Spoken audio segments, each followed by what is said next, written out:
Yes, guys, welcome back to the instant reaction. Arsenal 3, Brentford 1 at the G-Tech Community Stadium. We are joined by a very, very special guest on the Cannon podcast today. We have him on for an instant reaction. He literally refuses to do them, but he turns up for the win. Boys, that was a incredibly impressive performance. Who knew watching football could actually still be fun? We're going to come to all your comments, all your super chats and stuff. We'll come to it in a minute. But we're just going to talk about the game first. But yeah, thank you all for being here and welcome to Instant Reaction. Boys, I want to start with this. I think that could arguably be one of, if not the most impressive performance of the season, given the context.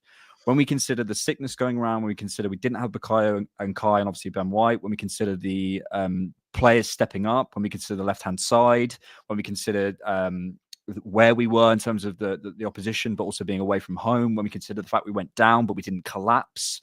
There's so much to like about this performance, and it's so nice to be talking about a win when, in the first half, I was going down my Doomer scroll.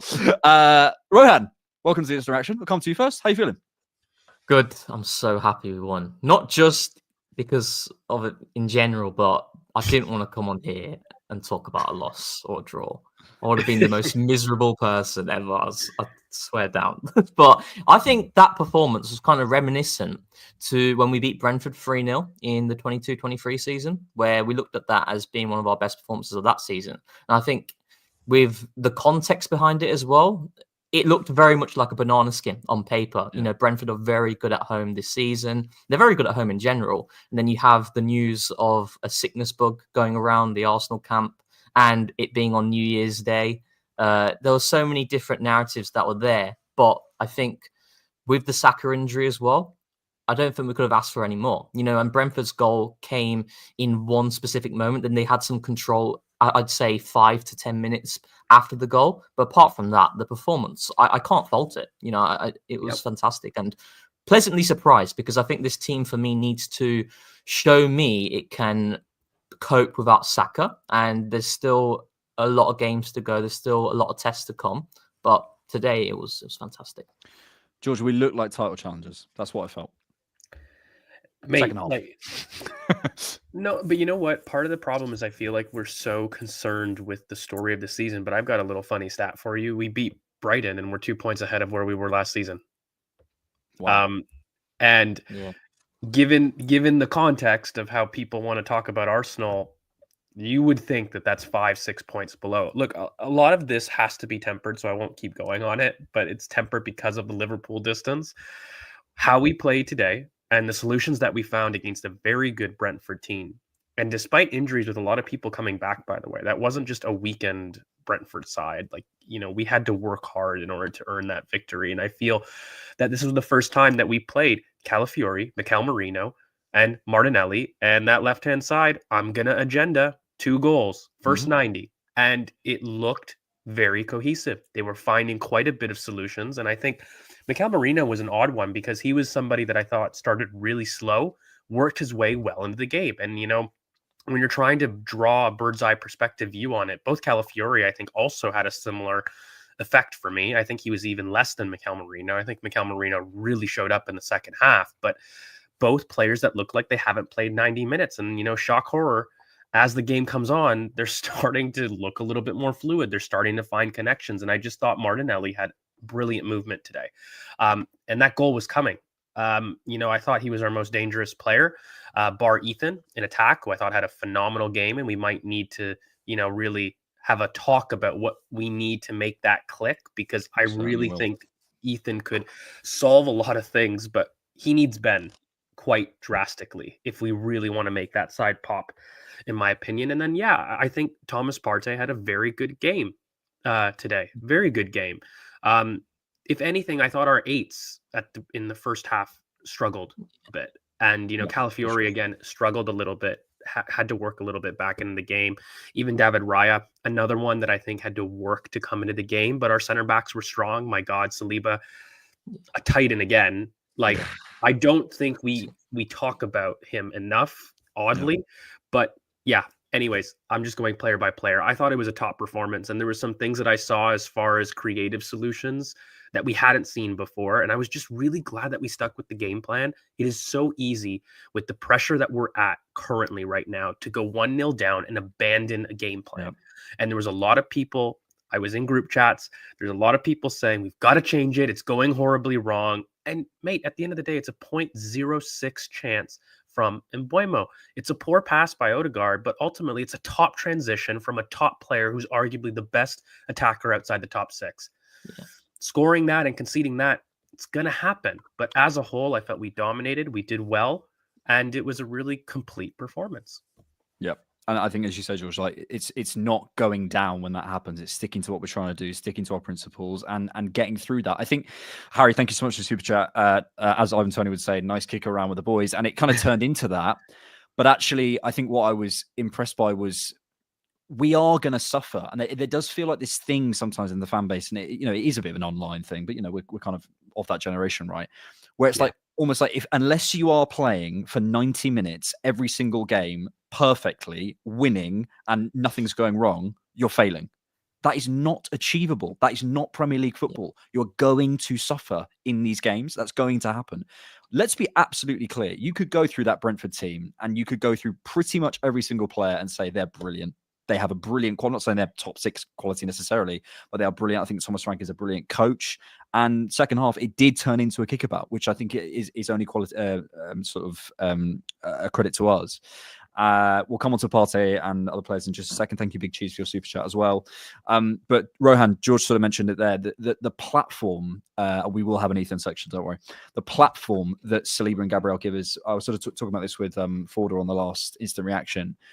George is right. We don't talk about it enough because it's so consistent. It's similar to Saka. We just don't do it. We just never talk about it because it's not the thing that does this in the course of the season. It's always there, so we never talk about it. But the way he handles things, it means you can press in an entirely different way. You can be so aggressive because you know what's going to happen when that ball goes back. He's unbelievable. And I'm talking about Saliba, but Gabriel as well. Obviously, we go to the right-hand side a lot, so Saliba looks that way. But Gabriel as well. It's the best centre-back partnership I've ever seen at Arsenal. And I've said this many times because of the completeness of each of those two individuals and how they work as a pair. And Mikel mentions it a lot as well in interviews when he talks about how, how is this player going to work with this player? And he always goes back to Gabriel and Saliba and he mentions about continuity. You need to give players time. And those two, one thing we have been fortunate with, and we've used that in the best possible way, is the fact that those two haven't missed loads of games since they've been together. Obviously, Saliba missed the back end of the 22-23 season, but the partnership that they developed, the chemistry, and like you said about the pressing, because they're able to defend 1v1s out wide in isolation, they're able to defend centrally, one being the aggressor, one being the sweeper. They can swap depending on which way the opposition attacks, which forward pins, which centre-back. It allows us to do so many different things, and it allows us to set so many different traps going forward in our press. And I think, I mentioned it before, it's with Saka as well, where we sometimes as fans, we don't talk a lot about players like Saka and players like Saliba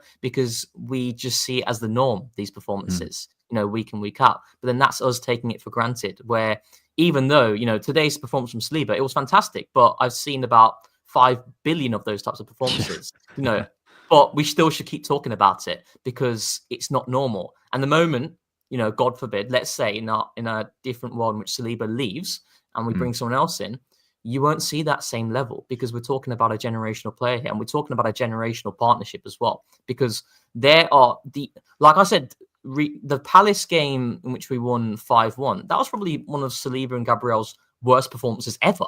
And it wasn't that bad. Not bad, yeah. It's like I was thinking about it. I'm thinking maybe Man United at Old Trafford a few seasons ago against Rashford, but there's very few, and those two colossal. And like George alludes to, the Mbeumo goal, it's more credit to Brentford in that scenario. Obviously, we can look at specific individuals, Calafiori, etc., Odegaard giving it away in the build-up to it, but it's a fantastic goal from Brentford's point of view. We just give away so little, and I think that like there's a lot of frustration about Arsenal in an attacking sense, like the Ipswich game, for example, where we don't generate enough threat with the territory we have. And fair enough, that's a valid criticism, but don't take for granted how well we control games and we give absolutely nothing away. That's not normal what we do, especially at a stadium like that. And I mean, we talk about this all the time, don't we? Like it can be that oppositions do well. You know, that certain opposition player has played well. Like, it's okay. It's not just our fault. Either we've played well or we've played poorly. It's like there's other teams.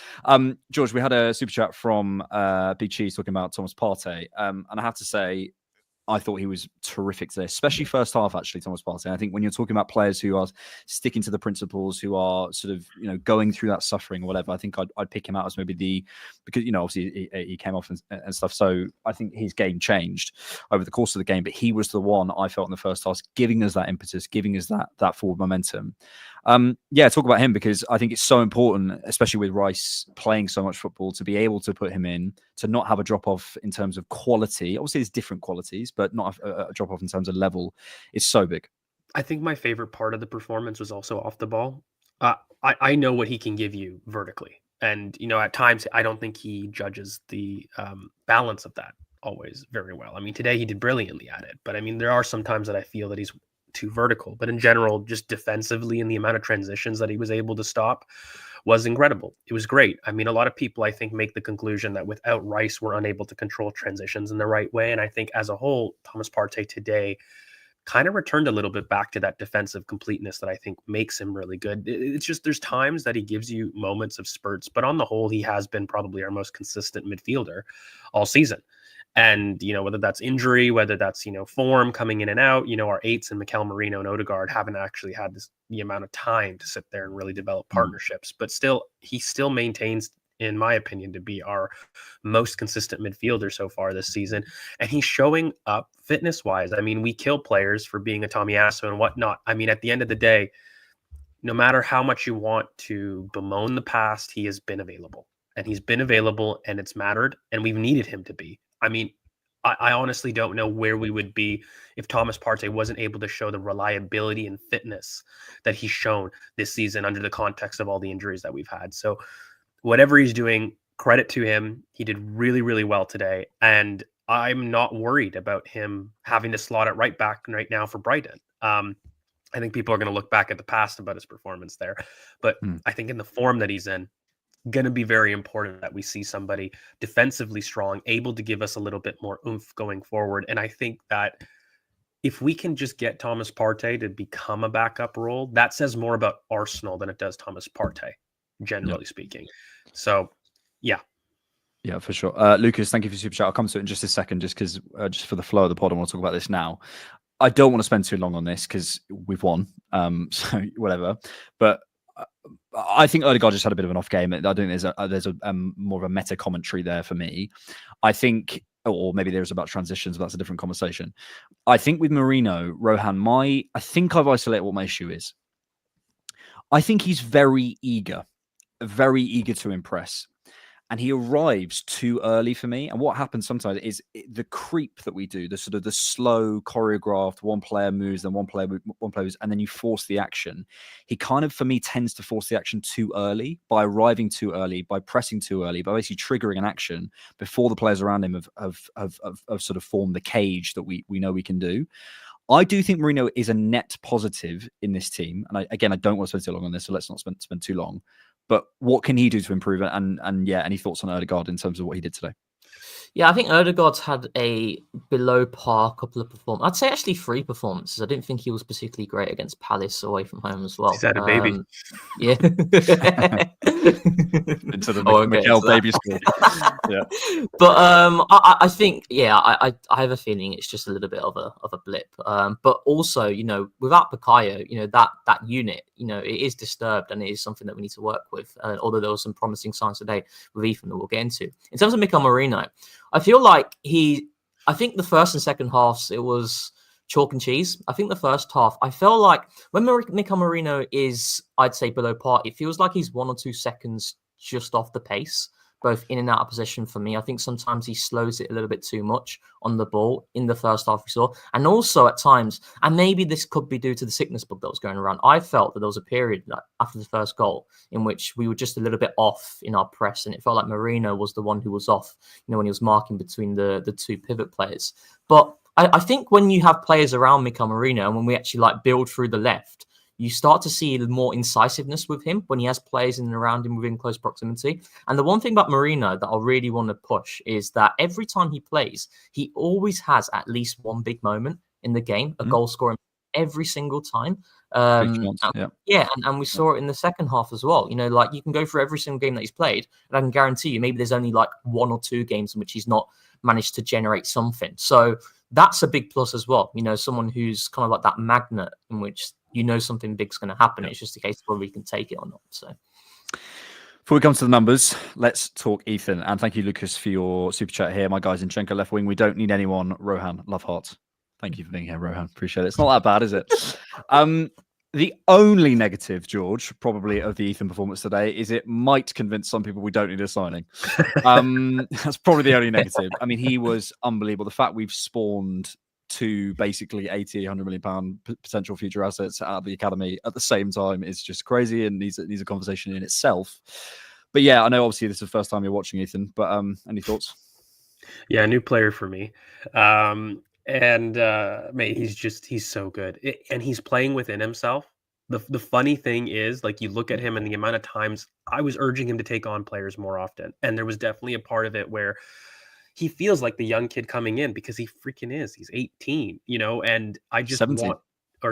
17, sorry. But he is a child, but I want him to take more responsibility in the team. And he is somebody that I think thrives with that in possession keys. If you give him the keys, he will break open games. And I just think the speed that he was able to take players on the outside was something that you saw in spurts, but I just felt like if he had a little bit more confidence to do that a little bit more, he would have had more success because they were afraid of him. I thought Brentford had to tweak their attacks because he was the one causing quite a bit of problems in the first half that I felt was maybe a little bit difficult for the team to get started. He shone. And, you know, he was somebody that I just was kind of one of our more favorable attackers in general. And I just think if we want to see him at right wing, he could give us quite a bit of what Bukayo gives us in a progression sense, but it needs Ben White. It really needs Ben White. And I think I'm kind of glad that Jurrien Timber got that yellow card, maybe a little bit controversial, but I thought he was having a tough game, especially with his long passing. He looked tired to me. And that's okay. I mean, he's been playing so often, and I hate that he's had to play this often. So he needs a rest. I really hope Ben can get back fit because when you start looking at how to maybe recreate stuff that Bukayo can give you, I think that Ethan has a lot of the athletic potential to really go on the outside, but it isn't quite Saka level. So if we have somebody that's consistent, that can give us that dynamic stretch wide, I think Ethan can give you everything you need in possession on the inside and progression-wise. And that's saying a lot, by the way. It says how much I rate Ethan in possession to say that. But I do think you could combine Ben and Ethan to give you the impact of Bukayo. And that can work as an option. If you want to go with a touchline winger on the right, I think it needs a Jurrien Timber. And I think that's how we should look to solve the Bukayo-esque hole that we're going to have down the line in the next like 3-4 months kind of thing. So that would be my thing. Do you know what's interesting as well and I completely agree, you know, a fully fit Ben White, I think it takes us an upper level with Ethan Nwaneri playing right wing. And I have my doubts over Ethan Nwaneri, Timber and Odegaard as kind of like a partnership. I think it worked well in certain moments today. But I think with Ethan, I don't know if you saw Arteta's post-match comments on Martinelli when he played on the right-hand side, and he said we can't do certain things with Martinelli on the right-hand side or a right footer that we do with Saka. We can try, but it's just ultimately not going to be as fluid, and we're not going to be able to do certain things. And one of the things he mentioned was how he specifically mentioned how we can't isolate Martinelli how we do with Bukayo. And a couple of times against Ipswich, it happened where Declan Rice, he hits a really good switch. We kind of like cram the left-hand side, then we free up the right-hand side, and Martinelli's in space. He's in a 1v1 scenario. And you're thinking in that scenario, when you have Bukayo Saka being a left footer, he gives you different ways you can attack that specific moment. One of them is obviously cutting inside, then crossing towards the far post, kind of like one of our trademark moves. And with Ethan, you know, being a natural left footer and very comfortable going on the inside, the build up to Martinelli's goal comes through that sequence where we shift it to the right hand side. Then Tim actually makes that run on the outside to give him a little bit more space. Then he crosses towards the far post, and then obviously Martinelli goes on to score. So there are big benefits having Ethan on the right hand side, being a left footer, and obviously being very fluid in how he comes inside as well. So, and I think I agree with George. I think with Ben White, you know, Timber can go wide, and he showed that, and there's some really good moments. But I think when you're talking about who's better in that specific area, it is Ben White, But then at the same time, you have to balance it, because obviously Timber, what he offers you out of possession. And I agree with what George says. I don't think Timber had his best game on the ball, but I think off the ball, again, he was really good. And there was that one moment in the second half where I think it's from the long throw-in that Brentford had, and he just shields, I think it was Sharda, and that could have made it a nervy end. So yeah, for sure. Thank you all for your super chats. Over 1,600 of you watching live. Make sure you like and subscribe. Thank you so much. We're going to come to the data now before we come back to a few more super chats and chat other things. As always, from Scott Willis on X. 3-1, 0.3 expected goals for Brentford to Arsenal's 1.7. Just shading the possession with 50.1. Just shading the passes with one more completed than Brentford, or one more attempted. Final third entries 51 to their 42. Similar numbers on the PPDA. Sort of fairly similar. Felt slightly more dominating than maybe the numbers are giving us. OP crosses completed 17 to 10. Progressive passes 34 to 26. There's the running XG for you nerds out there, if you want to have a look at that at some point. There's a shot map, and I think we're looking at the left-hand side of the box here, which is quite exciting considering how long we've been talking about the left-hand side. And there it is, the beautiful field tilt telling us the story of the game. Actually, weirdly, that first half looks a lot better than you think. The first half looks better than you think. I suppose it was more the feeling of the first half, which again is something that I kind of want to come to. We can't just expect to come out and slap every team 5-0. Like, we're gonna have to suffer. And I think sometimes that feeling of like, why isn't it happening for us, can lead you to kind of maybe underrating certain aspects of our play. So there you go, winning on field tilt yet again. We're certainly pretty high in the field tilt World Championships. George, I feel like you looked like you're about to say something. Were you yawning? No, it's. I did want to just jump in, because I do think that we need to talk about it.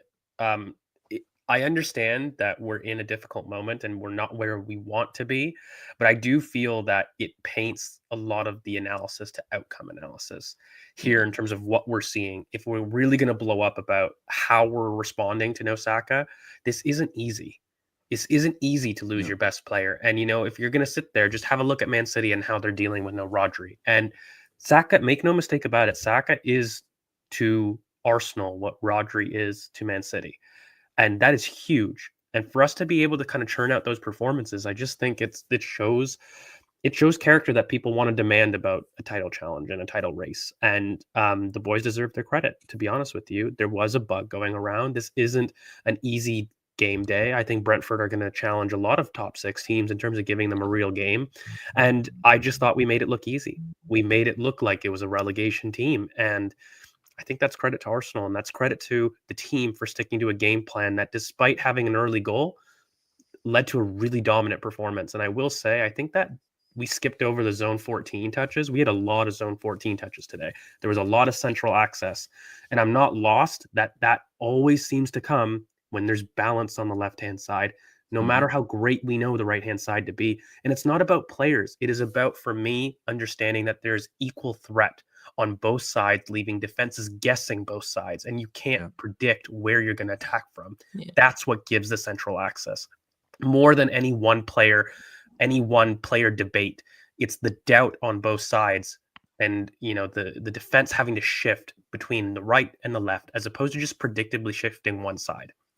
Yeah, the central access was a lot better today, and I think we haven't necessarily mentioned it, but I think Jesus is a big part of that, receiving in those spaces. I mean, fair play to him, because he's stepped up, and we asked him to.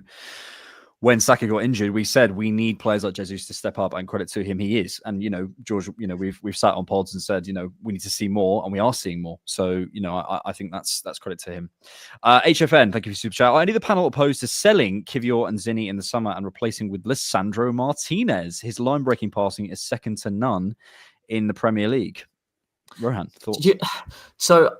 I was actually a massive fan of Lisandro when watching him at Ajax, and I was actually quite encouraged when we were linked with him. But at left back in that moment, and I stand by. I do think if Lisandro was at Arsenal in that 22-23 season, which we were linked to him, he would have cooked. But ultimately our ceiling would have been capped with him at left back. And I think when we look at the options that we have, and with a Miles Lewis-Skelly as well, I think it makes someone like Lisandro quite redundant. And when we're talking about a left back, and if we are going to sign a left back, I think it has to be a different profile, someone who's going to give you more quality on the outside, like a Robinson, a Kirkes, that sort of dynamic through the left-hand side. I just think it's gone past someone like Lisandro. But I do think he's a better player than what is now given credit for. It's kind of like, I think he was massively overrated at a point when he was playing centre-back, but now he's kind of gone all the way to, he's just trash. And that profile is very plentiful this next summer. It's arguably one of the top. I mean, you mentioned Kirkes and Robinson from the Premier League. I mean, you've got your Alphonso Davies, you've got Nuno Mendes, who's been linked with the move away.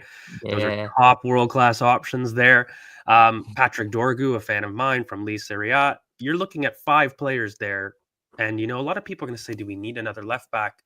Yes, Arsenal, as far as fullbacks and the impetus goes to creating separation, I know people hate it. It comes from the fullbacks. And ultimately, when you're going to lose potentially 3 fullbacks, I think the Kivior one's a question mark, but you're certainly losing Kieran Tierney, Nuno Tavares. You're losing Zinchenko.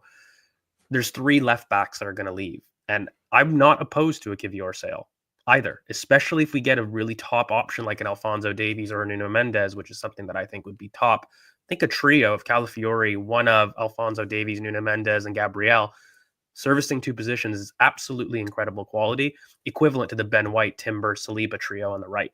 And that's a serious back line, I think. So when you see so many players of quality in that position in the market, and it is plentiful, I think it's something to look towards, even though people might say that doesn't preclude an attacker or a midfielder signing, which I think people have a problem with. Order of signings for me doesn't mean priority, but you just have to see what's on the market, what your team needs, and fit those needs. It's Mikel Arteta. He's going to sign a fullback. Do you know what I mean? So we may as well talk about it. George, get through a pod without mentioning Alphonso Davies' challenge. Level impossible. Nindo says, a good day to debut for Rohan. Absolutely. Jack Socials says, great to see a lot more balance across the board in attack. Calafiori benefiting Martinelli, Gabby Jesus giving the freedom to roam in both channels. We discussed Jesus a little bit, but I think maybe we could come to that left-hand side. I think what we often gets missed, I think Mikel actually even mentioned it himself, I think it's like 12,000 minutes has been spent between White, Saka and Odegaard. Like the time they've had, Rohan, to gel and have that time. I think I'm right in saying this is either the first or the second time that Calafiori, Martinelli and Merino have all started. And it is going to take them some time to find stuff. But they were. So I think on paper that, again, you always have to test the theory in practice. Doesn't always translate, but this theory has made a lot of sense. And hopefully it's going to start to develop. Yeah, I think it is the first time they've started together in a Premier League game. We've seen moments, if you go back to the Southampton game, we had that trio and it actually worked really well. And there's some really good moments. And but the one thing that we have not been blessed with this season, and it's something that is massive for Mikel, is continuity. And I know people may look at it as an excuse, but I don't think it is. I think the evidence is there in front of you in terms of the turbulence that we've had. We've had Gabriel out for a few games this season. Zinchenko's been out for a lengthy amount of time. Calafiori's had injuries. Marino's been out. Odegaard, Saka, Sterling, Rice has had a broken toe. The list is endless. We've had a very difficult run in terms of injuries this season, and we're only in the 1st of January. And I do think that left-hand side, it just needs games together. I felt in the first half there were moments that weren't particularly pretty, but that's natural, isn't it, when you've got a trio that simply hasn't had the minutes together. And I think, it's quite interesting how Calafiori and Merino, as George alluded to, they had not the best games in the first half, but after the interval, you saw a rise. And just give it time, and then you can judge properly. It's the most basic thing in the world, but Liverpool have 4 Premier League all-timers in their team, only one of whom has missed more than a handful of games in Alisson. Yeah. That's it. And I'm not saying that's the only reason they're ahead of us, but it's a pretty big reason. And if we'd had Odegaard fit for that time, if we had Saka fit, etc., that prompts questions about the market. Of course we can do better with it, but ultimately it's very basic. Get good players on pitch, get good results. Yeah, exactly. It's not, you don't overthink it. Judy says Babs looks different today. This is right. Attilola says Calafiori's performance was a bit questionable. Could he, George, from a coaching perspective, could he have done better for the goal? Potentially. It is also, and I think the headline is it's great play from Mbeumo. Could he have closed him down? I've always, like, since the original scouted that we did on Calafiori, I said there's going to be development in terms of judging his defensive distances. I don't think that goes away. I do think this is a lot more explained on the fact that he's coming back from injury and hasn't played, as opposed to, for me, having a major issue. I thought there was performances against Savio, for example, when he first came in. Those are times that I really look at and say, okay, wow, your defensive, distance judging is really bad. We've got to work on that. I don't know if this 100% is one of those options. It's a transition moment. Could he do better? Yes. He's a little bit flat-footed in terms of turning, and he could be backpedaling a little bit better. Yeah. But honestly, Mbeumo does a good job about cutting back and shooting near side. And I think, if anything, I'm more upset from a David Raya perspective about getting down and getting to your near post at that area. But again, it's going through a player, so it's kind of difficult in that sense. I just think Calafiori will always need some development, and he is one of our younger players in the squad, so I don't think that's shocking to see. I just think a lot more projected frustration at the window is happening with Calafiori, as opposed to necessarily some of the progress we might see, because again, he's younger than Saka. People forget. I think it's because of his handsomeness that people forget that he is a young boy. Someone said in the chat, said Calafiori is the donkey Maximus from Tango. I can't unsee it. If anyone doesn't know, that's such a good shout, by the way. That is such a good shout. Yeah, you're right. I also think sometimes you just hyper focus on. We wouldn't be thinking about it if you hadn't shot that near post. So it's I think it's just one of those things. Do you mind posting on TDK, mates? Waiting, I will do so, sir. Very soon. On Alex. Come on. Josh Miller says, need a video of George versus James B debating whether Kudus is a good fit for Arsenal. I'm going to don my ITK hat. I have it on pretty good authority that Kudus is on the list, but we've been quoted £100 million for him. He's just not. He's not that good. Sorry, he just isn't. People confuse, like, I obviously think Kudus is a good player. He's but a good player. But even not 100, but even if it was 85 million, even if it was 75 million, do I think that is a good use of funds? No, given the holes that we need. That's considering what our issues are. Yeah, it's just not the case. You said before we started recording you had a transfer shout you wanted to make. I do have a transfer shout, and it's annoying me. It's Kingsley Coman.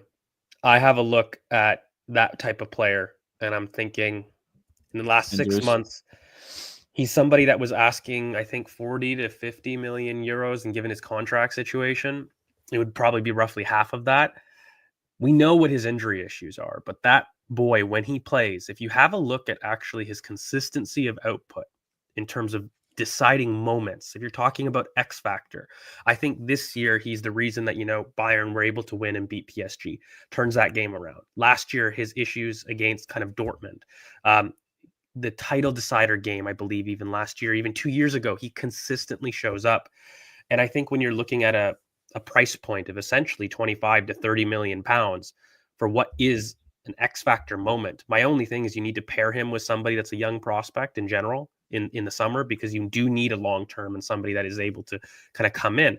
But if you look at it as a depth option for 15 to 20 games a season of world-class play, that is the exact profile that we're looking for.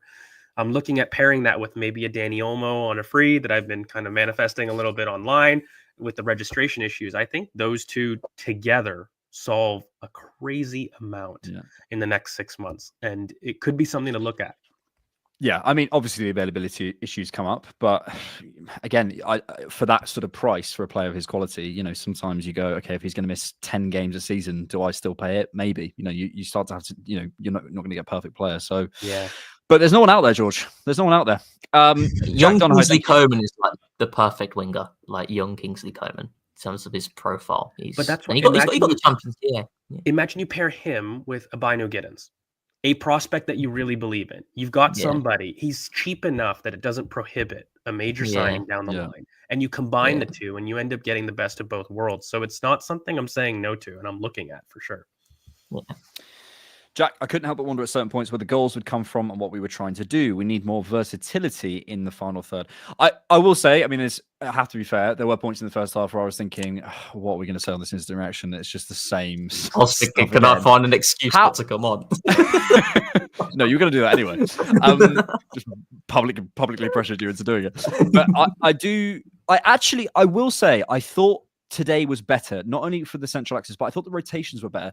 Do you know what I thought the issue was today? Execution. Sometimes it is the ideas, but actually I thought the weight of pass was the issue today, because there was a number of times Odegaard got into the final third. We had Timber on the last line, which is nice because Brentford step up, and we just didn't find the weight of pass. It's really hard because what we watch is Arsenal not putting the ball in the back of the net, and then we get that feeling of this is not very nice. And it's the same things happening over again. But sometimes it isn't. Sometimes it is execution, or it is just the players, or it is the subs.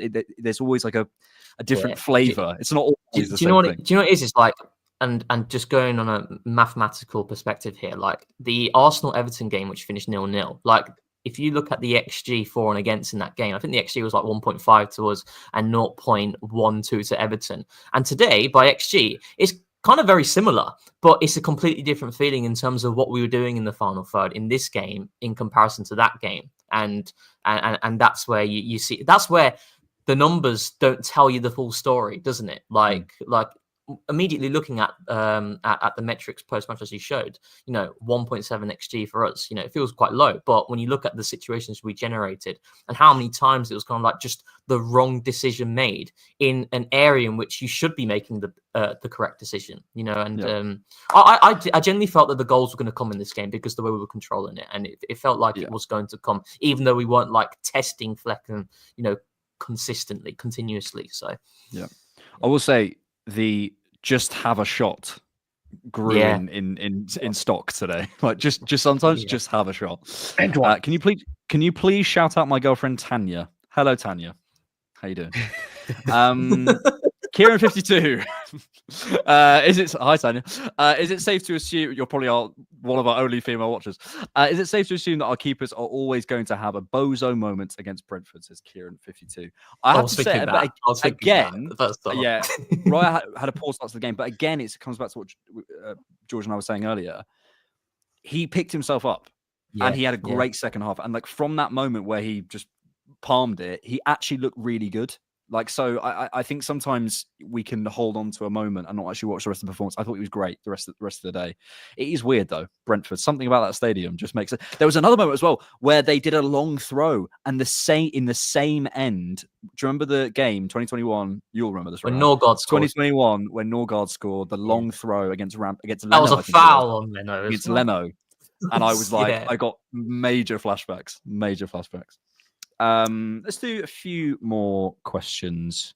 You boys want to have a look at the chat? Is anything sort of sticks out to you? I want to maybe continue with David Raya because I think his second as oh, you've got control. I've not got my glasses on actually. Is that the wrong way around? George, you haven't got control. He has. What's going on? I've got control. he can put in the comments on. I didn't know. Yeah, you can boom me out. Yeah, he can kick you out. See ya. Does one instant reaction. Takes control. Well, I actually think David Raya, in terms of like the level difference, obviously Calafiori improved after the first half, Merino improved after the first half. I thought Raya's level in the second half was insane. There was a moment in which the corner came in and Brentford are very good at set pieces as well, and he just easily claims it. And that is something, those are the things that we don't talk about enough with David Raya in terms of his cross collection. And also, Arsenal have a problem in terms of transitions and generating shots from them, but I can never criticize David Raya in terms of his proactive mindset to set it off. Like there are two moments in that half in which he released Martinelli immediately, and I think that there was a nice interview that he did recently, I think, for Amazon, in which he spoke about that Luton game away from home, as the moment in which he recognised, right, he needs to change. And I've always felt that was the game, that was the turning point for Raya, because when we look at his consistency from that moment, we've got more than a year's worth of sample now of him in terms of his cross collection, his distribution, his shot stopping, just everything. He's turning out to be, maybe if he continues to keep this up, we'll be looking at him as an Odegaard, as a Gabriel in terms of value for money. For the price. It's really good. It's really good. Barracks, I did earlier, and I will post on TDK. Sorry, I did address it earlier. I just think on Raya, and it's something as well, he was building like his perfect, I mentioned this something maybe live. He was building his perfect keeper, and he put himself first. He was like, my distribution or something, or so he said something.